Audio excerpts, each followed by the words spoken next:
자, 한 주간 잘 지내셨어요? 네, 만나서 반갑습니다. 자, 우리 같이 오늘 네 번째 시간 성도의 견인에 대해서 할 텐데 기도하고 시작하도록 할까요? 기도하겠습니다. 하나님 아버지 진심으로 감사드립니다. 저희들에게 또 귀한 하나님의 말씀을 또 같이 공부하고 또 연구하고 하나님으로부터 또한 새로운 지혜를 깨닫게 하시는 귀한 시간 주심을 진심으로 감사합니다. 하나님, 저희들이 이 시간 저희들의 마음을 열어 하나님의 말씀에 귀를 기울게 하시고 우리의 시선을 하나님께만 집중할 수 있는 시간 되게 도와주시고, 특별히 하나님께서 세우신 우리 귀한 전도사님들, 하나님의 귀한 말씀 사역자로 설 때에 오늘 이 시간이 귀하게 쓰임받는 그런 한 시간이 될 수 있도록 축복하여 주옵소서. 특별히 성도의 견인에 대해서 우리 같이 배울 텐데 하나님 특별히 깨닫는 지혜를 허락하여 주시고, 우리가 이 견인의 은혜를 인하여서 하나님께 늘 감사하며 하나님 겸손하게 설 수 있도록 인도하여 주옵소서. 특별히 우리 교회를 섬기고 성도들을 섬김에 있어서 아버지 이 귀한 견인의 은혜를 같이 나누며 또한 잘 적용하며 가르칠 수 있는 저희가 될 수 있도록 축복하여 주옵소서. 성령님, 이 시간 처음 시간입니다. 마치는 시간까지 성령님께서 온전히 함께해 주시고 저희들이 하나가 되어서 하나님 말씀을 듣고 깨닫는 데에 큰 은혜를 누릴 수 있는 귀한 시간 되게 도와주옵소서. 감사드립니다. 예수님 이름으로 기도하옵나이다. 아멘. 자, 반갑습니다. 오늘은 네 번째 시간, 오늘 제목은 성도의 견인에 대해서 할 텐데요. 오늘 네 번째 시간이 아니라 다섯 번째 시간인가 보다. 그렇죠? 성도의 견인입니다. 우리 저번 시간에는 우리가 성화에 대해서 잠깐 배웠는데요. 앞에 거 잠깐 정리, 리뷰해보고 들어가도록 하겠습니다. 자, 우리 1번 한번 읽어보겠습니다. 시작. 우리 구원의 중요한 두 핵심인 칭의와 성화의 내용과 차이점을 잘 이해하고 있어야 질서 있고 풍성한 구원을 누릴 수 있게 된다. 그렇죠? 칭의와 성화는 우리 구원론에 있어서 두 가지 중요한 축이고 서로 차이점이 있고 또 독특한 내용이 있는데 이것을 조화롭게 잘 이해하는 것은 반드시 필요하죠. 자, 그 중에 성화 보겠습니다. 2번 시작. 성화는 하나님의 영광과 목적을 위해 따로 거룩하게 구별되는 것을 말하며, 이는 하나님의 말씀에 순종하는 선행을 반드시 동반하게 되며 우리 평생에 이루어야 할 필수 과제이다. 이것이 성화의 내용입니다. 자, 우리가 지금 계속 강의하는 중에 우리가 지금 배우고 있는 것은 조직신학으로 따지면 주제별로 연구하는 교리 연구에 따지면 다섯 번째 구원론에 해당되는 내용이에요. 그리고 오늘이 구원론에 대한 공부의 마지막 시간인데요. 다음 시간부터는 교회론으로 들어가게 됩니다. 그래서 잠깐 정리를 하자면 우리가 배우는 이 조직신학 교리는 7개의 서브 테마라고 되어 있고요. 서론에서는 뭐 계시와 또 특별히 하나님의 말씀인 성경에 대한 분명한 개념을 잡아야 하고, 그것을 통해서 신론을 통해서 하나님이 누구신지, 하나님은 원래 어떤 분이신지, 그리고 하나님은 어떤 사역을 하시는지를 배우는 건 신론이죠. 그리고 나서 이제 신론을 배우고 나서는 이제 인간이 무엇인지에 대해서 배우죠.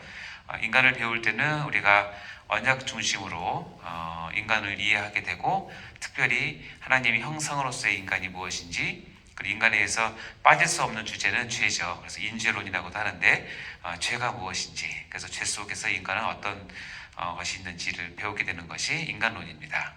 그리고 나서 이제 하나님을 알고 인간을 알고 나서 그 둘 사이의 죄로 인해서 이것을 해결할 수 있는 유일한 중보자는 우리 주 예수 그리스도시죠. 그래서 그리스도에서 배우는 것이 기독론입니다. 그래서 기독론에서는 예수 그리스도의 양성과 또 하신 사역, 이름 등등 해서 배우는 것이 기독론이죠. 자, 그래서 신론과 인간론과 기독론을 통해서 우리가 얻을 수 있는 가장 중요한 핵심 엑기스는 뭐냐면 구원이라고 얘기합니다. 그래서 우리가 구원을 쭉 이제 배웠죠. 그래서 구원을 적용하고 구원을 실제적으로 우리에게 말씀하시는 분은 성령님이시기 때문에 성령론이라고 얘기를 합니다. 그리고 나서 이제 구원론을 지나서 다음 시간부터는 교회론에 들어가게 되는데요. 구원론 잠깐 먼저 본다면, 여러분 기억나시죠? 우리 구원은 그냥 단순한 하나의 어떤 개념이 아니라 어떻게 보면 종합 예술과 같은 즉 하나님의 구원은 여러 방면에서 다양한 각도로 그리고 다양한 결과를 우리에게 풍성하게 주는 그런 관점을 보는데, 특별히 이 구원을 신자의 일생에서 본다면 목회적 관점에서는 이렇게 볼 수 있어요. 이것은 뭐냐면 구원을 누리는 사람들의 어떤 대략적인 흐름을 얘기하는 건데요. 모든 사람들이 죄인으로 시작을 해서 다음에 이 죄인이 영적 각성이라고 하는 은혜를 잊게 되고, 영적 각성을 통해서 내가 이렇게 살면 안 되지 하고 자기의 마음을 진정으로 돌이키는 걸 회심이라고 얘기를 합니다. 그리고 회심을 해야 비로소 구원이 이런 것이구나 하는 것을 누릴 수 있는 구원 누림이 있게 되고요. 그 구원 누림이 풍성할 때 우리는 우리 안쪽에서 영적으로 우리 내부에서 열정이 나오게 되고, 이것을 붙잡고 헌신이 나타나게 됩니다. 이런 헌신들을 통해서 우리의 인격과 영격이 다 성화되는 성화를 갖게 되고, 그때 비로소 이제 열매를 맺게 되어서, 그렇게 이때 우리가 딱 살다가 영화의 단계에 이르러서 완전한 구원을 이제 이루게 됩니다. 이것은 목회적 관점에서 이렇게 우리가 우리 자신뿐만 아니라 우리 성도들이 이런 과정을 겪는다는 것을 우리가 볼 수 있는 것입니다. 그리고 이것을 이제 학문적으로 우리가 이제 신학적으로 교리적으로 관점해 본다면 이제 다 알고 계신 이 9개의 단계가 있는 것이죠. 자, 첫 번째부터 9번째까지 한번 읽어볼까요? 시작. 첫째, 소명, 중생, 회심, 신앙, 칭의, 수양, 성화, 견인, 영화. 이 순서가 되는데, 마찬가지 이것도 꼭 이런 순서를 그대로 받는다라는 뜻보다는 어떻게 보면 우리 구원을 설명함에 있어서 어떤 논리적인 학문적인 측면에서 이런 과정들을 겪게 된다라는 뜻입니다. 자, 이 9가지의 소명, 중생, 회심, 신앙, 칭의, 수양, 성화, 견인, 영화. 그래서 소중, 회신, 칭수성, 견영이라고 외우잖아요. 또 강도사 보실 분들은 꼭 암기하고 계셔야 됩니다. 시험에 꼭 나오니까요. 자, 이것을 교리적 관점에서 우리가 하나씩 지금까지 봐왔고, 오늘은 이제 견인에 들어갈 차례인데, 제가 특별히 여러분께 알려드린 건 뭐냐면, 이 구원의 서정 9가지를 우리 인생사, 자연의 인생의 법칙에 비교를 해서 했던 것이 기억나실 겁니다. 오늘 제가 구원론 마지막 시간이기 때문에 잠깐 정리를 해드린다면, 우리 소명에는 외적 소명과 내적 소명이 있어요. 그래서 외적 소명은 마치 정자 또는 난자와 같은 것이라서 생명의 씨로서는 중요하지만 이 자체는 생명은 아니죠. 외적 소명은 뭐냐면 우리 귀에 들리는 무수한 외치는 자의 소리입니다. 전도자를 통해서 또는 기독교 방송을 통해서 또 친구들이나 친지의 권유 등을 통해서 하나님에 대해서, 예수에 대해서, 복음에 대해서 이렇게 듣는 것이죠. 이렇게 들어온 외적 소명은 거의 99% 이상 다 흘려버려지게 되고 버려지게 되죠. 그러다가 그렇게 들어온 하나의 외적 소명이 말씀을 붙잡고 우리 마음으로 들어오게 되는 사건이 있는데, 그래서 어떤 사람들은 평소에 잘 안 들리던 그 소리가 갑자기 누가 나를 부른다, 누가 나를 찾는다, 신이 있나, 하나님이 있나 라고 하면 이것이 이 외적 소명이 우리 안으로 들어온 것을 내적 소명이라고 얘기를 합니다. 그래서 인생사에서 따지면 정자와 난자가 만나는 그 순간이라고 생각하시면 돼요. 그래서 정자와 난자가 만나는 그것은 반드시 어디로 끌고 가냐면 바로 이제 소명이 내적 소명을 통해서 중생으로 가게 되죠. 중생으로 가게 되면 이것은 이제 인생사로 따지면 정자와 난자가 만났다가 어머니 자궁벽에 수정이 되고 거기에 착상이 되는 과정이라고 생각하시면 됩니다. 어떻게 보면 엄밀히 따지면 이 중생이 새 생명의 잉태라고 볼 수 있고, 거듭남이니까 우리 영혼으로 따지면 우리가 태어나면서 죽은 영혼으로 태어났다가 다시 새로운 생명, 그래서 살아있는 영혼으로 다시 태어나는 것을 중생이라고 얘기를 하고, 이 과정도 아까 말씀드린 것처럼 말씀을 붙잡고 일어나기 때문에 말씀의 중요성이 이때도 아주 중요합니다.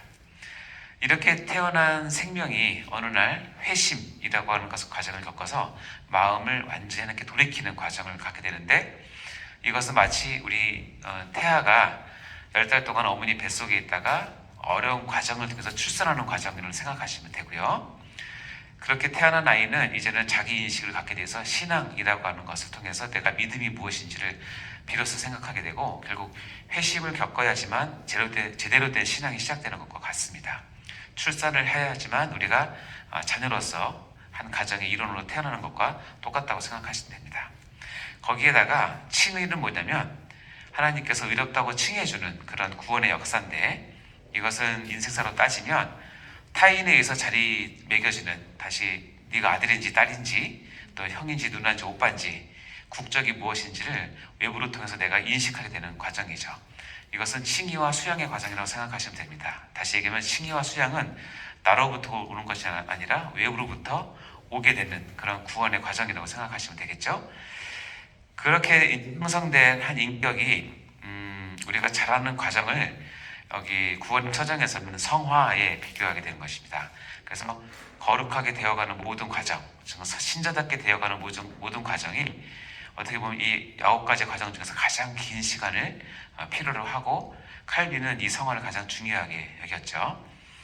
자, 그래서 오늘 이제 배우는 이제 견인이라고 하는 것은 뭐냐면, 이 성화를 통해서 하나님을 더욱 알아가는 과정이 우리가 어떻게 우리의 생 마지막까지 우리가 끝까지 갈 수 있는가. 그래서 성도의 견인이라고 하는 것은 뭐냐면, 하나님께서 이 성도에게 베푸신 은혜를 끝까지 어떻게 이끌고 가시는지를 보는 겁니다. 이것은 마치 인생사에 있어서 우리가 사람으로 태어나면 한 번 죽는 것이 정해진 것처럼, 우리가 중생을 하게 되면 하나님께서 반드시 끝까지 우리의 구원을 책임지고 끌고 가신다라는 의미에서 우리의 신앙의 운명과가 또 같은 것이죠. 그러니까 우리는 반드시 한 번 구원을 얻으면 끝까지 구원을 유지할 수 있다. 하나님의 은혜 가운데 그것이 견인이게 되는데, 오늘 배우는 내용이 바로 그런 내용입니다. 마지막 영화는 우리가 다 알겠지만 죽은 후에 남는 것. 그래서 우리가 구원의 이 세상에서의 구원을 다 이룬 후에 천국에서 하나님과 영원히 사는 것을 이야기하는 것이죠. 이 과정은 이제 우리 나중에 종말론에 가면 더 자세히 보도록 할 예정입니다. 자, 이렇게 간단하게 이제 구원론 전반적으로 봤는데, 오늘은 이제 오늘 주제인 견인을 보도록 하겠습니다. 여기 보면 소명부터 시작된 이 구원의 서정이 중생, 회심, 신앙, 칭의, 수양, 성화로 가서 이제 견인의 은혜를 받게 되는데, 여러분 견인 들어보셨습니까? 견인 끌고 가는 거. 견인차. 네, 맞아요. 이제 조금 더 나올 얘기인데요. 우리가 그 목사님들이 구원의 과정에 설명을 할 때 이 견인이라는 단어는 잘 쓰진 않아요. 그 여러분도 지금 물어보면 견인이라고 얘기하면 제일 먼저 생각나는 거는 견인차를 생각하죠. 여러분도 한두 번 당했을 견인차. 근데 그 견인이 실은 아니거든요. 근데 그 아까 말씀하셨던 견인차가 와서 끌고 가는 그런 효과도 이 견인에 들어있긴 해요. 근데 이 견인이 무엇이냐? 여기 보면 왜 성화 다음에 견인을 배울까라는 말이 나왔잖아요. 무슨 얘기냐면, 성화는 우리가 예수를 믿고 나서 우리가 평생에 해야 될, 그렇죠? 단번에 이루어지는 것이 아닌 점진적으로 계속 해야 될 구원의 과정이라고 얘기했잖아요. 이 구원의 과정을 여러분 실제로 신앙생활 하다 보면 잘 될 때도 있지만 또 어떻게 되죠? 안 될 때도 있고, 자, 내가 정말 잘 돼서 정말 하나님께 영광을 돌리는 것 같고, 정말 나만 하나님 믿는 것 같고, 하나님 나만 사랑하는 것 같은 그런 아주 기분 좋을 때도 있지만, 어떻게 해요? 확 꺼져가지고 하나님 나 버렸나? 나 이제 예수 믿는 거 맞나? 내가 믿는 게 무슨 소용이 있나? 이렇게 아주 바닥으로 또 갈 때도 있거든요. 이것이 계속 교차하는 게 우리 인생인 것 같아요. 그런 과정을 하나씩 헤쳐나가는 모든 과정을 성화라고 얘기를 한다면, 이 성화를 함에 있어서 하나님의 주도권을 가지고 우리를 성화를 시키시지만, 때로는 우리가 가장 두려워하는 건 뭐냐면, 그렇게 함에 있어서 내가 끝까지 갈 수 있는지를 고민하게 돼요. 그리고 여기서 내가 포기해도 되는지도 고민하게 되고, 물론 여기 계신 분들은 그렇게 안 할지 모르겠지만, 성화 다음에 견인이라는 교리를 배우는 이유는 뭐냐면, 어떤 뜻이냐면 성화라는 과정이 그만큼 녹록하지 않다는 뜻이에요.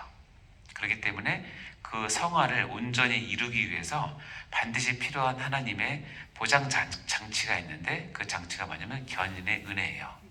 그래서 견인을 배우는 거예요. 그러고 보니 이렇게 돼 있는 것 같아요. 여러분 그림 보면 성화를 배운 다음에 견인을 배워야 하는 이유는 금방 말씀드린 것처럼 성화란 과정이 정말 녹록지 않기 때문에 견인이라는 은혜로 우리를 붙잡고 나가는 것처럼, 자, 소명은 또 중생과 연결돼요. 우리가 내적 소명을 받게 되면 그것에 이어서 바로 우리가 거듭나게 되는 것을 깨닫는 중생을 가게 되죠. 이게 한 세트인 것 같고요. 회심을 하게 되면, 진정한 회심을 하게 되면 비로소 그때 신앙이 시작이 돼요. 그래서 회심과 신앙은 한 세트 있는 것 같아요. 우리가 저번 시간에 배웠죠. 칭의가 하나님의 큰 대법정에서 꽝꽝꽝 하고 내가 누구를 의롭다고 칭한다라고 하면 동시에 뭐가 이루어지냐면 하늘나라의 가정법원에서 나를 양자로 등록시켜주죠. 수양이죠. 그러니까 칭의와 수양은 한 세트로 가요. 그러니까 재밌는 건 뭐냐면 이 8개의 과정이 이렇게 세트 묶어서 하나 이 세트가 그 과정들을 다음 단계로 이어주는 그런 역할을 하게 되는데, 오늘 배우는 이제 견인이 성화를 완전하게 지속시켜주는 하나님의 은혜라는 것입니다. 그리고 아까 말씀드린 영화는 우리가 종말론에 가서 더 자세히 보도록 할 텐데요. 자, 이제 본격적으로 견인에 대한 부분을 들어가겠습니다. 여러분 나눠드린 교환해 보면 이 견인을 설명함에 있어서 4개의 서론과 견인 교리에 대한 증거, 그 다음에 인내에 대해서, 견인과 배교에 대해서 오늘 배울 텐데, 참고로 미리 말씀드리자면 이 견인 교리는 여러분이 오늘 깨달아야 하는 것은 너무나 당연하고 그렇게 꼭 깨닫기 바랍니다. 근데 중요한 건 뭐냐면 이 견인 교리는 여러분이 반드시 숙지하시고 아셔서 여러분 교회에서 여러분 성도들을 지도할 때 이 부분은 너무너무 중요해요.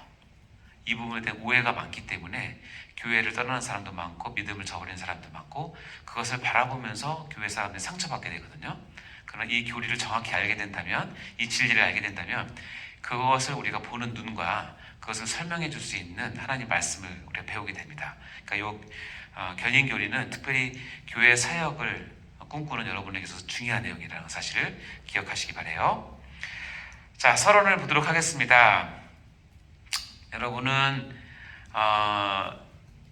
구원, 여러분의 이 구원, 여러분의 신앙에 대해서 확신이 있으십니까? 네, 다 있으시죠? 그런데 반대로 물어볼까요? 혹시 여러분은 여러분의 신앙과 구원에 대해서 의심을 해본 적 있으십니까? 했었죠. 네. 그래서 혹시 나의 신앙을 의심해 본 적이 있나요? 라는 질문을 한다면 어떻게 우리가 한 번도 의심하지 않고 이렇게 할 수 있겠습니까? 그렇죠?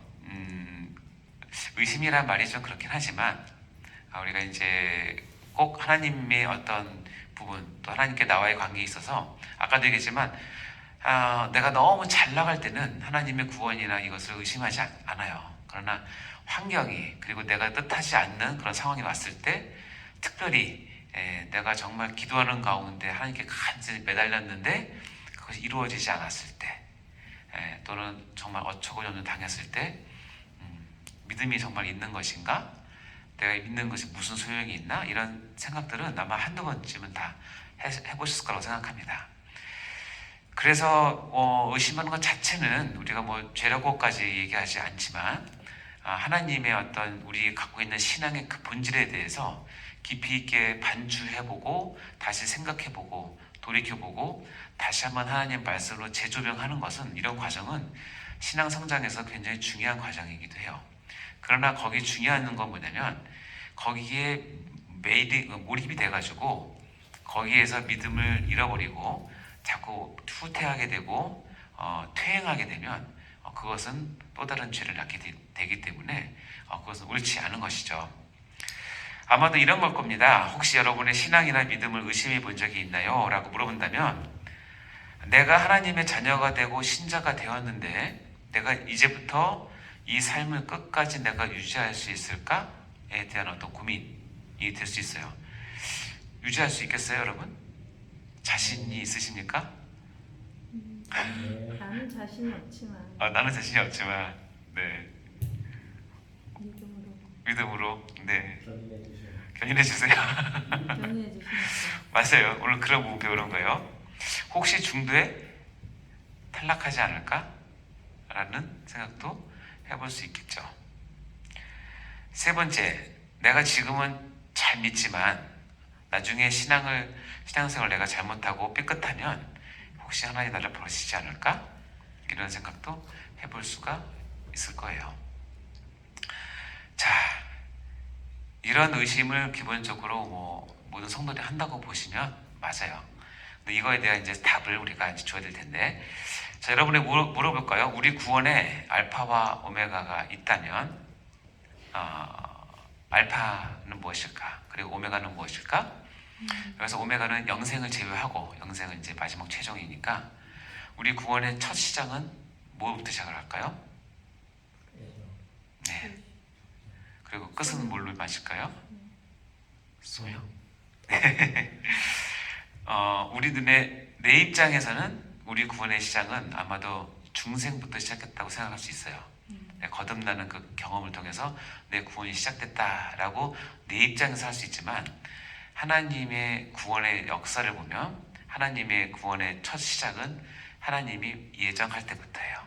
내가 쟤를 구원하겠다라고 예정을 했는데, 언제 예정했냐면 창세 전에 예정을 했었어요. 그리고 그 구원의 마지막, 그러니까 영생을 제외한 우리가 이 땅에서의 구원의 마지막에 하나님의 구원의 과정은 뭐냐면 오늘 배우는 견인이에요. 즉 우리 이 땅에서 구원의 알파와 오메가는 예정부터 시작을 해서, 그래서 때가 돼서 우리가 내적 소명을 통해서 중생을 하게 되고, 그렇죠? 그 후에 우리가 회심과 신앙과 칭의와 수양과 이런 과정을 겪으면서 성화되는 과정을 겪고, 그리고 그것을 끝까지 지속하시는 하나님 은혜 가운데 견인으로 마치게 됩니다. 그래서 우리가 죽을 때, 우리가 침상에서 죽을 수도 있고 또는 다른 데서 죽을 수도 있지만, 우리가 죽는 그 순간까지 나의 구원을 붙잡고 있는 하나님의 은혜가 있는데, 그것이 바로 견인이에요. 그래서 우리 구원의 알파 오메가는 예정부터 시작해서 견인까지입니다. 자, 요거 개념을 알았으면 이제 구체적으로 볼까요? 자, 견인이란 이렇게 되어 있습니다. 우리 견인이란 한번 읽어볼까요? 시작. 신자의 마음속에서 시작된 하나님의 은혜의 역사가 지속되어 완성에 이르도록 성령께서 신자 속에서 끊임없이 행하시는 사역이다. 이게 견인의 교리적인 정의인데요. 신자의 마음속에서 시작된 하나님의 은혜, 그러니까 내적 소명과 중생을 뜻하는 거겠죠. 이 은혜의 역사가 계속 지속이 됩니다. 그것을 통해서 회심하게 되고 신앙하게 되고 칭의와 수양을 확인하게 되고, 그래서 내가 애써서 성화하게 되는 이런 모든 것을 지속해서 마지막 우리가 이 땅에서 하나님께서 우리를 부를 때까지, 소천이라고 하잖아요. 부를 때까지 우리의 완성에 이르도록 누가? 성령께서. 즉 견인의 주체는 누구냐면 하나님이세요. 특별히 성령 하나님이세요. 즉 견인은 누가 하는 거냐면 내가 끌고 가는 것이 아니라 하나님께서 끌고 가는 것을 얘기하는 거예요. 성령께서 신자 속에서 끊임없이 행하시는 사역이요. 하루도 쉬지 않고 한 시간도 쉬지 않으세요. 즉 견인은, 자 그러면 제가 잠시 보면 우리가 이 오늘 강의 주제가 성도의 견인이죠. 그럼 우리가 의자는 소유격이에요. 소유격은 두 종류가 있어요. 크게는 주격적 소유격이 있고 목적격적 소유격이 있어요. 성도의 견인은 성도가 견인하는 게 아니라 성도를 견인하는 은혜예요. 그러면 이 의자는 목적격이죠. 그렇죠? 그렇게 이해하시면 돼요. 자, 여기까지 이해했으면, 자 밑에 봐요. 이것을 쉽게 풀면 이겁니다. 즉 하나님께서 성도를 견고하게 붙잡고 인내하는 것을 말하는 거예요. 그래서 견고하게 붙잡고 인내를 누가 하냐면 하나님이 하시는 거예요. 그래서 성도를 견인한다 하면 하나님께서, 성령 하나님께서 견고하게 나를 붙잡고 누가 인내해요? 하나님이 인내하시는 거예요. 이것이 견인이라고 얘기하는 거예요. 그래서 이 단어는 많은 분들이 잘 이해를 못하시거나 그래서 잘 쓰지 않는 단어이긴 한데 너무 은혜로운 단어이긴 해요. 하나님께서 한 번 구원받은 성도를 견고하게 붙잡고 인내하는 것을 말한다. 아시겠죠? 이것을 쉬운 말로 표현하면 이겁니다. 즉 하나님께서 구원받은 성도를 어떻게 한다? 천국까지 반드시 끌고 가신다. 하나님 책임하에. 이것을 교리와 체계화한 진리를 견인교리라고 얘기를 하는 것입니다. 아셨죠? 그래서 이 로마서에 보면 사도 바울이 이 견인교리에 대한 부분을 이렇게 표현합니다. 너무나 귀하죠? 하나님께서 구원받는 성도를 천국까지 반드시 이끌고 가시는 과정을 이렇게 얘기합니다. 로마서 8장 38, 39절 우리 읽을 때에 색깔 들어간 부분을 좀 강조해서 읽어보세요. 시작. 내가 확신하노니 사망이나 생명이나 천사들이나 권세자들이나 현재일이나 장래일이나 능력이나 높음이나 깊음이나 다른 어떤 피조물이라도 우리를 우리 주 그리스도 예수 안에 있는 하나님의 사랑에서 끊을 수 없으리라. 아멘. 우리를 우리 주 예수 그리스도 안에 있는 하나님의 사랑, 이것을 쉽게 표현하면 구원이라고 한다면 이 구원을 중단시키고 취소시키고 파괴시키고 멈추게 할 수 있는 것은 사망, 생명, 천사, 즉 모든 생명에 관계된 거, 영적인 존재, 이 권세자들은 정확히 얘기하면 마귀를 뜻하는 거니까 현재일, 장래일, 능력, 높음, 깊음, 다른 어떤 피조물도 이것을 할 수가 없다라고 얘기를 하신 거예요. 이것이 하나님께서 우리의 구원을 확실하게 보장하는 견인의 내용입니다. 그래서 이 견인은 금방 말씀드린 것처럼 이겁니다. 쉽게 설명하면 하나님께 구원받은 그는 성도를 하나님께서는 천국까지 반드시 끌고 가신다. 그 얘기고, 다른 얘기는 하나님의 택하신 자를 절대로 하나님은 포기하지 않으신다라는 얘기입니다. 다음에 뭐예요? 한 번 하나님의 자녀는 영원한 하나님의 자녀이다. 제가 이것은 차용한 건데, 한 번 해병은 영원한 해병이다. 해병도 한 번 해병이면 영원한 해병인데, 그렇죠? 한 번 하나님의 자녀는 영원한 하나님의 자녀다. 아시겠죠? 믿습니까? 안 믿으시니까 믿습니까? 자, 그래요. 그래서 견인은 두 가지가 우리에게 나중에 요구되는데, 이 하나님의 견고하게 붙잡고 참는 하나님의 인내, 그래서 하나님의 보호라고 얘기를 하고, 좀 고급진 단어로는 하나님의 열심, 또 하나님의 고집이라고 얘기를 합니다. 그리고 플러스 나중에 얘기지만 성도의 인내가 뒤따라서 요구되는 것이 견인이에요. 그래서 이 성도의 인내가 필수적인 뜻은 아니지만 견인이라는 교리를 우리가 배우다 보면 성도의 인내를 반드시 요구를 하세요. 그러니까 이 부분은 이것이 있어야지만 있다기보다는 견인이라는 과정을 통해서는 우리가 그것을 하나님의 견인을 받기 위해서는 뭐가 필요하냐면 성도의 인내가 필요하다는 거예요. 그러니까 재미있죠? 하나님의 인내도 필요하고 성도의 인내가 부수적으로 따라가야 된다는 것을 이제 기억하시면 됩니다. 자, 이제 본격적으로 견인에 대한 부분을 보도록 할 텐데요. 자, 잠시 후 두 번째 강의 듣도록 하겠습니다.